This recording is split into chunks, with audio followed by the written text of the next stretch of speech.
Hello, Misfits, and welcome. Amanda here, and in today's video, we're talking about 5 homebrew rules that you should consider incorporating at your table.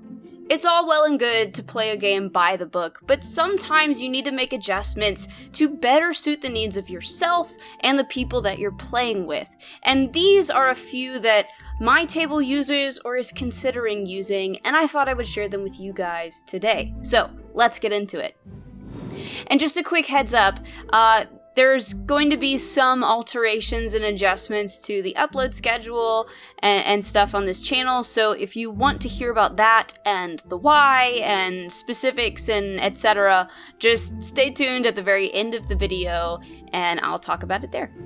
So the first one I kind of took from Dungeon Dudes. There's actually, I think, maybe another one on this list that I sort of took from them, but I really liked their homebrew rules. But the first one is no nat ones on crits. So what I mean by that is you might roll a crit when you're about to attack, and then you're rolling your damage, and maybe it's 2d6 or 3d6 or some other amount, and you get all ones or a bunch of ones, and you end up with minimum damage. And then it doesn't matter if you're getting to roll extra die or getting to sort of multiply the amount of damage you've done.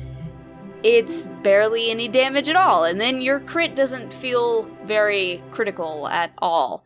So at my table, if you roll a crit and you're rolling damage and you get some ones, you get to re-roll all of those ones. No ones at all on crits. And then those heavy hits feel a lot more impressive, and your players feel like actual heroes that have pulled off some amazing feat. Dungeon Dudes also mention no nat ones on health potions, and we also implement that at my table as well. Because the thought is that a health potion is something that has been brewed and specifically designed to be useful. So if you're rolling ones for the health you get back, it feels kind of lame. I think the only way that I would sort of be cool with getting ones on health potions is if, like, the players themselves brewed a poor potion or something, and then the ones make sense there. But other than that, I normally allow rerolling ones on health potions as well. Number 2, this is a big one for my table, but absent player characters can't be killed. I know everybody deals with player absences differently. At my table, the players that are present play as the players that are absent, strictly so that I don't have to rebalance encounters or find some sort of weird story reason to explain why a character has just disappeared for a little while. So they play as those characters in combat, and then those characters sort of fall into the background during roleplay. But if those characters get downed when they're gone, I don't want to just kill them outright, because I think a character death is so big and important, and it would be kind of cruel and unusual for the player to not even be there for the death of their own character. So in my games, if a PC is downed in combat and their player is not even there to control them, then they are considered down but stable, and they're just sort of out for the rest of the fight. You know, and then when combat's over, we can pick them back up and we're all fine. But no death saves, no instant death for those characters, because their players aren't there. I mean, that's a big critical moment, and we want those players there for those. We don't want them to miss that. Number 3, I actually haven't implemented this yet, but this is basically what happens in Baldur's Gate, but anyone can use a scroll. I honestly love this change that they implemented into the game. Scrolls are treated sort of like consumables in game, and anybody can pick them up and use them. And I love that. I get so frustrated by how scrolls really are only a huge deal for wizards, because wizards can copy down those spells, and then you're just sort of limited by the spells you can put into your world based on the classes of your player characters. You know, if they can't cast that spell, they can't use that scroll.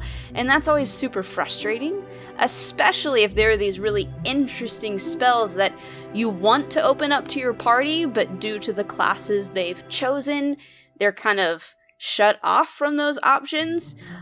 Take, for example, my group right now. We're playing in a nautical campaign. There's a lot of water and underwater stuff that they might encounter. There is no wizard in the party. And underwater breathing is a spell that I don't know if anybody is going to be able to actually cast it, or if they do, it's going to be a very long time before they get access to that spell. So if I use this homebrew rule where anybody can use a scroll, I can now stick some scrolls of water breathing in my game and kind of solve that problem that I'm trying to dance around that's limiting them from these different dungeon ideas I might have for later parts of the story. This could also be a great way for you as a DM to sort of balance out lacking certain classes in the party. If you don't have a cleric, you could put out a bunch of scrolls of healing or things like that. If you don't have a wizard, you can put out some scrolls of some interesting spells as well. This is a great way to sort of get around an unbalanced party. Number 4, this is also one that I sort of got from Dungeon Dudes, but this is moving modifiers around during character creation.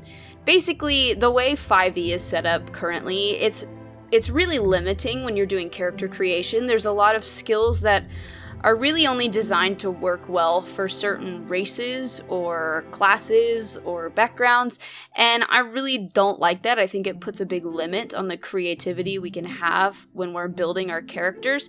So I normally allow my players to take the modifiers that they get from their race or class and sort of adjust them and move them around where they see fit.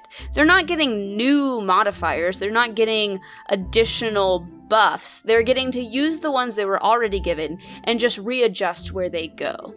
I really don't think that this is a game-breaking thing. If anything, it just allows a little bit more customization when building your characters. There are plenty of other game systems out there that already allow this and allow this level of customization, so we're just sort of bending 5e to better suit our needs. Number 5 is inspiration, but maybe tweaking it a little bit to make it a little bit more fun.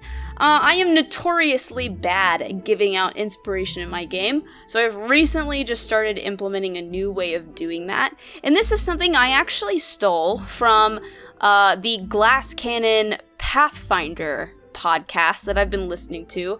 I started at the beginning, so I'm on like a first edition campaign listening through, and they kind of deal with inspiration in sort of a different way. They call it bottle caps, where the DM or GM awards bottle caps as inspiration, and they can cash those in to roll with advantage.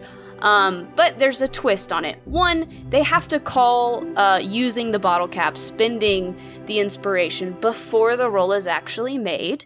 And 2, they can choose to give that inspiration to other players at the table, or even give it to the DM to impose disadvantage on their roll.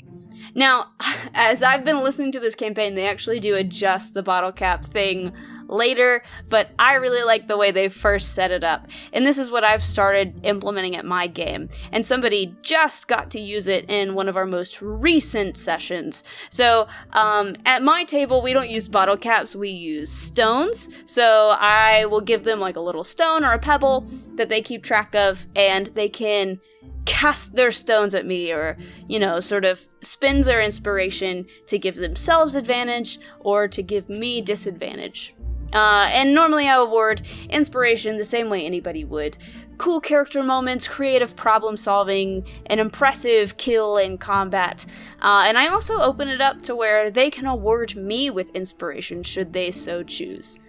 Just a fair warning to any of you DMs and GMs out there, your players are probably not going to want to give the DM inspiration because they don't want you to have a leg up on them any more than you already do. But still, it's a fun notion to have a little bit of back and forth there. Yeah, so these were 5 homebrew rules to consider implementing at your table. I really hope these were useful to you. They're things that I enjoy or am looking forward to using myself, especially the scroll one. The rest of them I already use, but I really want to start using the scroll one. I've brought it up to my players before, and we all seemed pretty much down with it. But yeah, I hope you guys get good use out of these. If you've used any of these before, please tell me about your experiences. If you haven't, or have some sort of qualms or hesitations about any of these, talk to me about that too. I really enjoy it when you guys leave me comments to read and sort of remark on. I do enjoy that sort of little bit of dialogue that we get to have with each other. But yeah, if you want to support this channel or support me, of course you can like and subscribe, leave a comment down below. As I just said, any of those things are always welcome and wonderful to have. But with all of that out of the way, I hope you guys have a wonderful day, a wonderful week, and I will see you again next time.